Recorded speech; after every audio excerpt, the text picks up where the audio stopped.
ಬಿಜೆಪಿಯವರು ಬಳಸಿದ್ರಲ್ಲ ಸರ್ಕಾರ, ಆಗ 14,000 ಕೋಟಿ ಫಿಸ್ಕಲ್ ಡೆಫಿಸಿಟ್ ಇತ್ತು.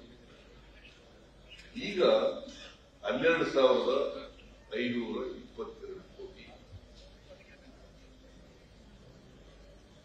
ರೆವಿನ್ಯೂ ಡೆಫಿಸಿಟ್ ಇದೆ. ಇದನ್ನ ಕ್ರಮೇಣ ಮುಂದಿನ ವರ್ಷದಲ್ಲಿ, ಯಾಕಂದ್ರೆ ನಮ್ಮದು ಬಜೆಟ್ ಇದೆಯಲ್ಲ 3,23,740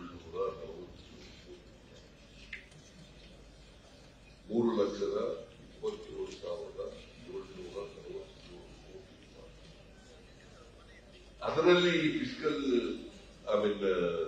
ರೆವಿನ್ಯೂ ಡಿಫಿಸಿಟ್ ಇದೆಯಲ್ಲ, it's not a big thing to make it up, make up ಮಾಡಕ್ಕಷ್ಟೇ ಇಲ್ಲ. ಸೊ ನಾವು ಇದರೊಳಗಡೆ ಗಂಟೆ ರಿಸೋರ್ಸಸ್ ಅನ್ನ ಮೊಬಲೈಸ್ ಮಾಡಿ ಈ 5 ಕಾರ್ಯಕ್ರಮಗಳನ್ನು ಮಾಡ್ತಕ್ಕಂಥ ಮಾಡಿದ್ದೀವಿ. ಯಾವ ಕಾರಣಕ್ಕೂ ಕೂಡ ಆರ್ಥಿಕ ದಿವಾಳಿ ಆಗಲಿಕ್ಕೆ ನಮ್ಮ ಸರ್ಕಾರ ಬಿಡಲ್ಲ.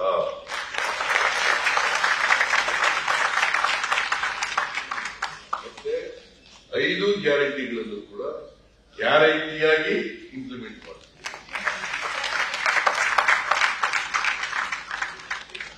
ಸೊ ಅದರಿಂದ ಈಗ ವಿರೋಧ ಪಕ್ಷದವರು ಏನು ಟೀಕೆ ಮಾಡ್ತಾರೆ, ಬಹುಶಃ ನಿಮ್ಗೆಲ್ಲ ಗೊತ್ತಾಗಿದೆ ಅಂತ ಅನ್ಸುತ್ತೆ, ಬಜೆಟ್ ತಿಳ್ಕೊಂಡಿದ್ದೀರಿ ಅಂತ ಅನ್ಸುತ್ತೆ. ಒಂದ್ ರೀತಿ ನಾನು ನಿಮ್ಗೆ ಹೇಳಬೇಕು ಅಂತಂದ್ರೆ, ಇರಿಗೇಷನ್ ನಲ್ಲಿ, ಪಿಡಬ್ಲ್ಯೂಡಿನಲ್ಲಿ,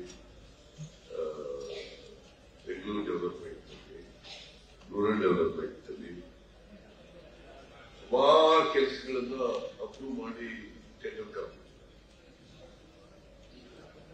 2,55,000 ಕೋಟಿ ರೂಪಾಯಿಗಳ ಪೆಂಡಿಂಗ್ ಮಾಡಿಸಿದೆ. ನೀವು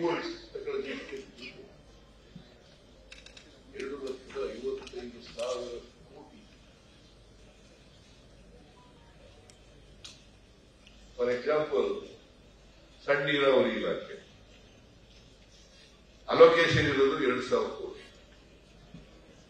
ಮಂಜೂರು ಮಾಡಿರೋದು 12,000, ಸುಮಾರು 13,000 ಕೋಟಿ ರೂಪಾಯಿ ಮಾಡಿದ್ದಾರೆ. ಹೆಂಗೆ how to take up the new works? So ಇದೆಲ್ಲ ಬಹಳ ಜನಕ್ಕೆ ಅರ್ಥ ಆಗುತ್ತೆ.